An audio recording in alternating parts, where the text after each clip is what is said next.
Film शुरू होती है सोनिया नाम की एक औरत को दिखाते हुए, जिसे एक काफी बुरा सपना आता है और उसकी आंख खुल जाती है। सोनिया अपने हस्बैंड और बेटी वॉयलेट के साथ यहाँ रहती है। उनका घर शहर से काफी दूर जंगलों के बीचों बीच है, इसीलिए सोनिया को यहाँ पर अक्सर काफी डर लगता था, क्योंकि उसका हस्बैंड डॉक्टर है, वो अपने काम पर चला जाता है, वॉयलेट स्कूल चली जाया करती थी, जिसके बाद घर पर उसे अकेला ही रहना पड़ता और वो अकेलापन उसको अंदर ही अंदर खा रहा था। ऐसे ही रोज की तरह वो अपनी बेटी को स्कूल छोड़कर घर आ जाती है और वहाँ पर अकेली रहती है, जिस वजह से वो काफी डिस्टर्ब लगती है। फिर अब शाम को वॉयलेट और उसके डैड घर पर आते हैं और यहाँ पर हम नोटिस करते हैं कि उसके हस्बैंड के होते हुए भी सोनिया काफी दूरी महसूस कर रही थी, क्योंकि उसका हस्बैंड कभी उसे टाइम नहीं देता, मसरूफ रहता है, जिससे हम अंदाजा लगा लेते हैं कि दोनों के बीच रिश्ते सही नहीं चल रही थी। अब इन सब से उसके दिमाग पर काफी गहरा असर पड़ रहा होता है। इसके बाद हम देखते हैं कि वॉयलेट टीवी पर स्नो वाइट को देख रही थी, जिसमें वो सीन चल रहा था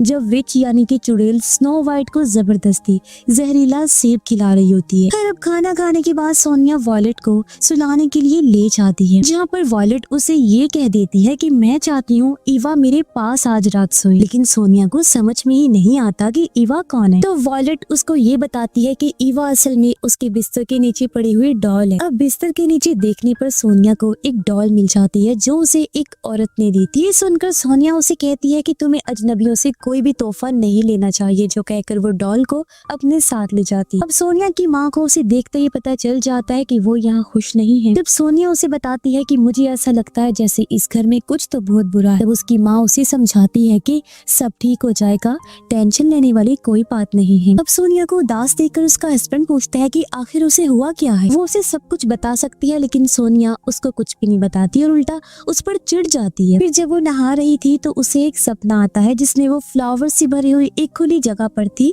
और इसी बीच रेडियो पर बच्चों के गायब होने की खबर भी चल रही होती है। अब अगले दिन वो अपनी बेटी को स्कूल से लेकर घर आ रही होती है और तब उसकी बेटी उससे पूछती है कि आखिर मरने के बाद क्या होता है मॉम। तो सोनिया ने फौरन पूछा कि वो ऐसा क्यों पूछ रही है। इस पर वॉयलेट बताती है कि उसकी क्लास में एक लड़की ये बात कह रही थी कि लोग पौधों की तरह मर जाते हैं, वो मिट्टी के नीचे दफना दिए जाते हैं और कभी लौट कर नहीं आते। सुनकर सोनिया उसे समझाती है कि वो ऐसी बातों पर ध्यान न दे और अजनबियों से बिल्कुल भी बात न करे। फिर अगले दिन वो फिर से घर पर अकेली होती है कि तभी कोई दरवाजे पर दस्तक देता है। बाहर जाने पर उसे एक बूढ़ी औरत दिखाई देती है, जो अपने साथ फल लाई थी, क्योंकि उसके पेड़ से कुछ ज्यादा ही फल गिर गए थे और वो खुद को सोनिया की पड़ोसन बताती है, लेकिन सोनिया उन फलों को लेने से मना कर देती है। तो वो औरत उसे गालियां देने लगी कि इन फ्रूट से तेरे बच्चे अच्छे रहेंगे, सेहतमंद हो जाएंगे, लंबी जिंदगी जिएंगे, लेकिन तू नहीं चाहती कि वो लंबी जिंदगी जिए, तो उनको मारना चाहती है। और अब अचानक से ही उस औरत के हाव भाव पूरी तरह बदल जाते हैं, वो एक डरावनी औरत में बदल जाती है और ये देखकर सोनिया दरवाजा बंद कर देती है। अब अगर हम उस लेडी को ध्यान से देखें तो वो बिल्कुल उसी स्नो वाइट वाले शो वाली विच की तरह दिख रही। फिर इसके बाद सीन बदलता है और हम सोनिया की बचपन का एक सीन देखते हैं, जहाँ उसकी डैड एक फार्म को चलाया करते और सोनिया वहाँ बैठकर ड्राइंग कर रही होती है। उसकी ड्राइंग के अंदर एक किलर उसके साथ था और ये देखकर उसकी डैड उस पर गुस्सा करते हैं। अब जरूर उसने बचपन में कुछ ऐसा देखा था जिसकी वजह से वो उसे ड्रॉ कर रही। यहाँ हम देखते हैं कि उसके डैड अच्छे डैड नहीं थे, बल्कि उसे काफी मारा पीटा करते थे, बहुत जुल्म करते थे, यानी वो काफी जालिम इंसान थे। हमेशा सोनिया को फार्म पर काम करने के लिए मजबूर करती रहती। फिर सीन वापस प्रेजेंट यानी मौजूदा वक्त में आता है, जहाँ सोनिया अपनी माँ से मिलती है। उसकी माँ उससे माफी मांगती है, क्योंकि ये जानते हुए भी कि उसके डैड एक जालिम इंसान है, उसकी माँ ने उनको नहीं छोड़ा, जिस वजह से उन दोनों ने ही अपना बचपन और अपनी जवानी काफी ज्यादा मुश्किलों और तकलीफों के साथ गुजारी। इसके बाद सोनिया को फिर से वही सपना आता है, जिसके अंदर वो अपनी बेटी वॉयलेट के साथ उन्हीं फूलों से भरी हुई जगह पर थी, जहाँ वो साथ में पतंग उड़ा रही होती है। अब फिर से सीन चेंज होता है, जहाँ पर सोनिया अपनी बेटी को कैफे लेकर जाती है कि तभी वो बच्चों के गायब होने वाली न्यूज देख लेती है और उसके बाद से वो अपने आसपास अजीबोगरीब चीजें महसूस करने लगती है। उसे काफी सारे हेलुसिनेशंस होते हैं, यानी ऐसे ख्याल नजर आ रहे थे जो असल में हो ही नहीं रहा था कुछ, और उसके आसपास की चीजें ब्लैक एंड व्हाइट हो गई और पुरानी मूवीज जैसी वीडियो की तरह चलने लगती हैं।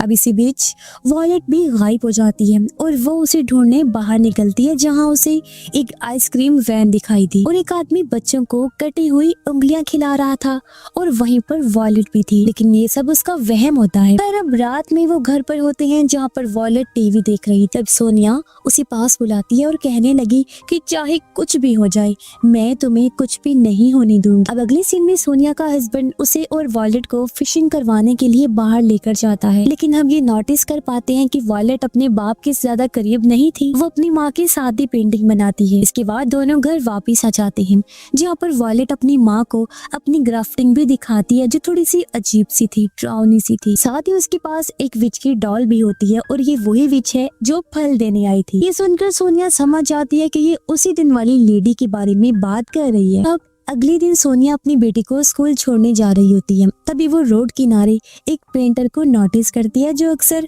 वहीं बैठकर पेंटिंग करता था। पेंटर उसे अपने पास बुलाता है और जोर जबरदस्ती अपनी पेंटिंग देखने की जिद करता है। सोनिया जब उसकी पेंटिंग देखती है तो उसमें वही बच्चे बने होते हैं जो गायब हुए थे। ये देख वो काफी डर जाती है और तभी वो पेंटर एक भूत में बदल जाता है, जिससे डरते हुए सोनिया फौरन वॉयलेट को लेकर वहाँ से भागने लगती है। लेकिन अगले ही पल सब नॉर्मल हो जाता है। ऐसा लगता है जैसे सोनिया का अकेलापन उसे बिल्कुल पागल बनाता जा रहा है, यानी उसकी दिमागी हालत बिल्कुल सही नहीं थी। अब जब वो घर पर थी तो उसका हस्बैंड उसके पास आता है। वो सोनिया को देखकर समझ जाता है कि वो फिर से ठीक नहीं है और उससे पूछता है कि आखिर उसे मसला क्या है और वो ऐसा क्या करे कि सोनिया उससे प्यार करने लगी। लेकिन सोनिया ये कहती है कि वो उसे बहुत प्यार करती है और उसके गले लग जाती है। तभी सोनिया को उसका फ्लैशबैक याद आता है, यानी माजी का गुजरा हुआ वक्त, जहाँ पर उसके डैड उससे फार्म पर काम करवाती थी, खाना भी नहीं दिया करती थी।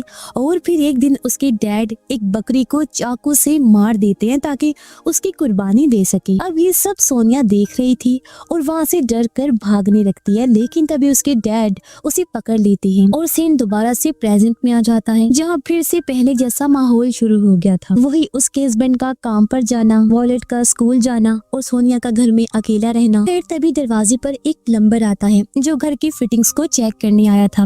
सोनिया उसे अंदर आने देती है। जब वो किचन का सिंक चेक कर रहा था तभी उसे अंदर से एक कैमरा मिलता है और ये कैमरा वॉयलेट का था, जो सोनिया ने उसे उसकी 10वीं बर्थडे पर गिफ्ट दिया था। लेकिन ये यहाँ पर क्या कर रहा था, ये सबसे बड़ा सवाल था। रात को जब उसका हस्बैंड वापस घर आता है तो सोनिया उसे सारी बात बताने की कोशिश करती है, लेकिन वो बीच में ही रुक जाती है। फिर वो कैमरा लेने गई, लेकिन जहाँ रखा था कैमरा वहाँ से गायब होता है और वो इसका इल्जाम अपने हस्बैंड पर ही लगाते हुए कहती है कि ये सब उसने ही किया है और उसने ही वो कैमरा लिया। तब उसका हस्बैंड समझाता है कि ये सब उसके दिमाग की वजह से है, लेकिन तभी वो बेकाबू हो गई और वॉयलेट को बुलाने लगती है बहुत जोर जोर से आवाज लगाकर। उसका हस्बैंड उसे रोकता है, लेकिन वो सोनिया को किसी डीमन की तरह दिखाई दे रहा था, जिसके साथ फिर से हमें एक और फ्लैशबैक दिखाया जाता है। जब सोनिया के डैड ने उसे पकड़ लिया था तब उन्होंने उसे सजा दी। वो एक बकरी की स्कल लेकर आता है, यानी एक खोपड़ी को, और सोनिया को दिखाते हुए कहता है कि ये कोई आम स्कल नहीं है, बल्कि इसके अंदर एक डीमन है, एक शैतान है और आज रात सोनिया यही रुकेगी। डीमन आज ये फैसला करेगा कि वो यहाँ से जाएगी या फिर नहीं। अब हालांकि ये सब उसके डैड ने उसे डराने के लिए कहा था, असल में ऐसा कुछ भी नहीं था, लेकिन जाहिर है ना कि बच्चों के मन में एक डर, एक सदमा सा बैठ जाता है जो बड़े होने के बाद भी साथ रहता है। और सोनिया के बड़े होने पर यानी प्रेजेंट में भी यही हो रहा था। सोनिया को वही डीमन दिख रहा था। अब पास्ट में उसकी डैड स्कल को वहीं लटका कर उसे अकेला छोड़कर वहां से चले जाते। अब यहाँ पर सोनिया को काफी डर लग रहा था और वही डीमन सच में उसके पीछे भी आ जाता है, जो जाहिर है उसके दिमाग का खेल था, उसका डर था। फिर इसके बाद सीन प्रेजेंट में वापस आता है मौजूदा वक्त में, जहाँ सोनिया अपनी बेटी वॉयलेट को ढूंढ रही थी। वो उसको जोर जोर से आवाज लगाती है, लेकिन वॉयलेट वहाँ नहीं आती। और तब हैरान कौन तौर पर उसका हस्बैंड कहता है कि वॉयलेट को भूल जाओ क्योंकि वो मर चुकी है। हाँ, वो कभी वापस नहीं आएगी। मतलब जो कुछ हम शुरुआत से देखते आ रहे थे वो सिर्फ सोनिया के दिमाग की वजह से हो रहा था। असलियत में वॉयलेट वहाँ थी ही नहीं, वो तो पहले ही गायब हो गई थी दूसरे बच्चों की तरह। यानी वॉयलेट के साथ जो पल हमने देखे, स्कूल जाना, सोनिया के साथ रहना, सब उसकी इमेजिनेशंस थी, उसके दिमाग के बनाए हुए ख्याल और पास्ट होता है, जैसे कि स्नो वाइट, वो डॉल, आइसक्रीम मैन, स्कल, सब कुछ। अब सोनिया को भी एहसास हुआ और वो टूट जाती है, जमीन पर गिरकर जोर जोर से रोने लगती है। वो कहती है कि काश उस दिन मैं वॉयलेट को स्कूल लेने जा जाती तो ये सब नहीं होता। उसका हस्बैंड उसे अंदर ले जाने लगता है लेकिन वो बाहर गार्डन में ही सो जाती है। इसके बाद अगले दिन उसका हस्बैंड उसे एक मेंटल हॉस्पिटल में लेकर गया और वो कुछ दिन वहीं पर रहती है। इसके बाद उसे वापिस से घर लाया जाता है और वो अब थोड़ी बहुत ठीक लग रही, लेकिन उसके मन में अभी भी कुछ चीजें चल रही। उसके हिसाब से वो प्लम्बर ही है जिसने उसकी बेटी को किडनैप किया और उसके पास वो हो सकती है। पर यहाँ पर सोनिया और उसका हस्बैंड अब थोड़ा सा अच्छे से रह रहे। उसका हस्बैंड कहता है कि तुम परेशान ना हो, वॉलेट को लेकर हम दूसरा बच्चा पैदा कर लेंगे। लेकिन सोनिया ये बोलती है कि वॉलेट को कभी भी बहन भाई चाहिए ही नहीं, उसे बस अच्छे माँ बाप की जरूरत थी। लेकिन रहा सवाल माँ का, तो मैं तो कभी अच्छी माँ बन ही नहीं पाई। अब उसका हस्बैंड जब घर वापस जा रहा था तो वो सोनिया को कहता है कि वो थोड़ा बाहर वॉक पर जा रहा है और रात तक लौट आएगा। वो जैसे ही निकला एक शॉवल बेलचा लेकर जंगल की तरफ चला जाता है। जंगल में वो एक जगह पर रुककर खोदने लगा और उसके अंदर होता है एक गोट स्कल और वॉलेट की लाश। जी हाँ, ये वॉलेट की कब्र थी जहाँ वो फूल चढ़ाने आया था। अब यहाँ ये हैरान कुन जानकारी पता चलती है कि वॉलेट कभी गायब हुए ही नहीं, बल्कि उसे तो घर में ही मार दिया गया था। अब ऐसा किसने किया था, उसकी माँ ने या बाप ने? इसका जवाब तो हमें आगे चलकर ही पता लगेगा। अब पास्ट के एक सीन में हम देखते हैं कि जब वो लोग फिशिंग करने गए थे तो वॉलेट को एक गोस्ट स्कल मिला था। उसने ये रख लिया था क्योंकि उसे हमेशा ऐसी चीजों में दिलचस्पी रही। अब उसके डैड इस स्कल को फेंकने के लिए कहते हैं, लेकिन वो उसको घर ले आती है और वो अक्सर उसके साथ ही वीडियोस बनाया करती, उसी कैमरा के अंदर जो उसकी माँ ने उसे 10वीं बर्थडे पर गिफ्ट दिया था। अब एक दिन उसके डैड उसे ये सब करने से मना करते हैं लेकिन वो नहीं मानती और तब उसके डैड उसे गलती से जान से मार देते हैं। लेकिन क्या सच में ऐसा हुआ होगा या फिर कहानी कुछ और ही थी? फिर वॉलेट के मरने के बाद उसके डैड ने सोनिया से ये सब छुपा कर रखा और वॉलेट को दफन कर दिया और सबको यही कहा कि वो गायब हो गई है। इससे सोनिया को भी यही लगता है कि वो गायब है। फिर यहाँ ये सब कुछ याद करके वो बहुत रो रहा होता है और हैरत वो यहाँ पर खुद को ही शूट करके अपनी जान ले लेता है। फिर सोनिया अपने हस्बैंड को ढूंढने निकलती है जहाँ उसे घर के बाहर वो कैमरा मिलता है और वो उसे अपने पास रख लेती है। अब हमें पता चला कि जो प्लम्बर आया था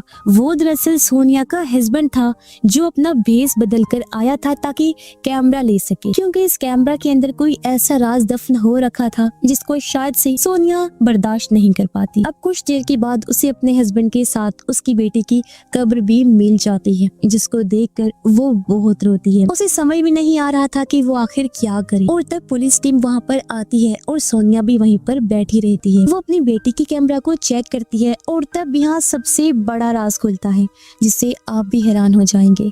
अब हम वॉलेट की एक वीडियो देखते हैं जिसके अंदर वो उसी स्कल के साथ वीडियो बना रही, लेकिन सोनिया उसे ऐसा करने से मना कर रही थी। वो स्कल को छीनने लगती है, लेकिन इसी बीच जो स्कल का हॉर्न होता है यानी जो उसका सींग था वो गलती से वॉलेट का गला काट देता है और वॉलेट की मौके पर ही मौत हो जाती है। और जब ये बात सोनिया के हस्बैंड को पता चली तो वो अपनी बीवी को बचाने के लिए अपनी बेटी को जंगल में ले जाकर दफन कर देता है और अपनी बीवी के सामने ये कहानी बनाता है कि उसको कोई ले गया है, यानी कि उसे किडनैप कर लिया गया। और सोनिया के दिमाग की वजह से भी उसे यही लगता रहता है कि उसकी बेटी गायब हुई। तो सोनिया ने इस चीज से बाहर आने के लिए अपने जुर्म को भुलाते हुए अपने दिमाग में वॉलेट की इमेजिनेशंस बनाना शुरू कर और वो उसके साथ झूठी मनगढ़ंत जिंदगी जी रही। यही वजह है कि सोनिया को अजीबोगरीब हेलुसिनेशंस होते रहते थे और अब जाकर सोनिया को एहसास हो जाता है कि उसने क्या किया, इतना बड़ा जुर्म उसके हाथों हो गया। इस बार उसे फूलों से भरी हुई जगह पर एक बाथटब दिखाई देता है जिसके अंदर उसकी बेटी की लाश थी। सोनिया को भी एहसास होता है कि उसका हस्बैंड कितना अच्छा, उसने सोनिया का जुर्म अपने ऊपर ले लिया था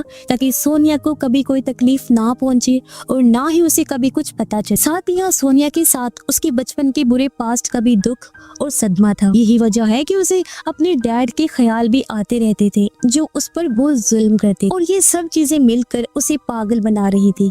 इन्हीं वजूहात की वजह से उसका दिमागी तवाज़ुन खराब हो रहा था और प्रेजेंट में सोनिया का दुख और बढ़ गया था क्योंकि एक तो बेटी उसके हाथों से मरी थी जो चीज उसे याद आ गई थी और दूसरा उसने अपने हस्बैंड को भी खो दिया था जो उससे इतना प्यार करता। बेचारी ने बचपन से लेकर बड़े होने तक दुख देखे और अब अपनी फैमिली को खोने के बाद वो पूरी तरह से टूट जाती है और इसी दुख भरी एंडिंग के साथ ही इस फिल्म की कहानी भी यहीं पर खत्म हो जाती है।